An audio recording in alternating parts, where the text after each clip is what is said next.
All right, hello and welcome everyone to Inside the Publisher Lab. This is the deep dive show where we take a topic or subject from the Publisher Lab, our podcast, and we go a little bit deeper. And today, Shelby, we talked a little bit about engagement, and we had really two topics that we kind of explored a little bit in depth on that. So what were they? Yeah, the first one is Snap Originals, which are original episodic videos that are made just for Snapchat. But the cool thing about them is that they have these little show portals where users can access certain scenes from the videos, and they can access special lenses and filters that they can use to engage with the show, but also kind of send them off to their friends.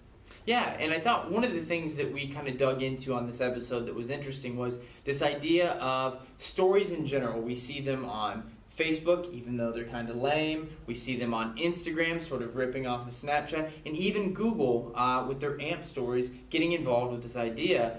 And I think the thought is that ever since we invented the VCR, we, as in the collective we, not you and I that invented the VCR, or all the way down to the TiVo, to the DVR, to all the different ways that essentially now you can view content at any time you want because you can either record it or access it at any time. We've lost this aspect of scheduled viewing, and stories give us this thing now where content can become temporary again. And I think that there's something to be said about the way that allows a publisher to engage with someone. Wouldn't you agree? Definitely, yeah. I mean, I go back into Snapchat and I check almost every day. I'm going to be guilty about it. But it's nice because it's kind of a break from my day. I can go in and see what's happening, current events that are going on in the world, but they have that nice option too where I can go back and look at past episodes too if I want to go binge watch a bunch of Instagram stories or Snapchat stories, which doesn't seem that appealing.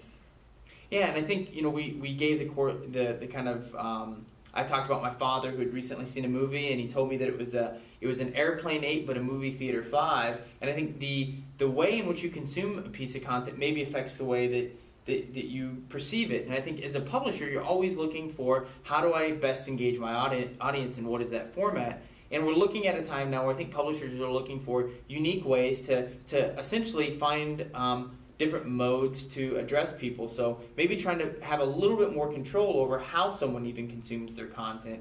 And I think this is a really good thought for a lot of publishers maybe right now that are trying to figure out how do I do a better job of engaging my audience. And speaking of engaging audiences, Delta Airlines actually had an interesting subject on this that came up in the podcast. Yeah, so they recently used the Twitter polling feature to ask users which holiday movie they want to see on their flights this holiday season. Did they say which holiday movies it was? It gave a list of holiday movies, and I want to say Home Alone was on the list, so that would have been my vote. Yeah, same here. But I just thought it was kind of a creative way to kind of gain some insight with users and really just blatantly ask them, what do you want? Yeah, and so we've talked about this a little bit. The idea of using stories or something like this to try to find ways to engage, even a subsection of your audience, which is what we talked about in the last episode of Inside the Publisher Lab. When you look at something like a story, these are kind of like bigger ideas. They take lots of energy. You have to have an audience on your platform. But with something like a Twitter poll, anybody can do. You can ask someone, would you rather me create this content or that content? And another good example that I brought up on the episode was The Atlantic, who had basically created an article on sexism in the workplace where they had got comments from different posts that they had put on Twitter and then different polls that they had run. And the entire article was essentially user-generated. Someone had taken the conversations that had occurred on Twitter, they had posted them into an article with a little bit of writing context, maybe 500 words or less, and they created a nice long-form piece of content that's 100% user-generated. They engage with their audience on the front end to get this content, and then they republish it and engage the same audience again. To me, that's a huge win if you're a publisher. Yeah, definitely like a 2-for-1 deal right there. Yeah. And so I think this is the idea here is that, whether you're engaging your audience in large scale where you have data, where you can essentially go in and say, I know that I have this giant subsection of my audience and I have a good idea of what types of content they like, so I'm going to build a series of stories for them on Snapchat or Instagram or Google AMP or whatever it is.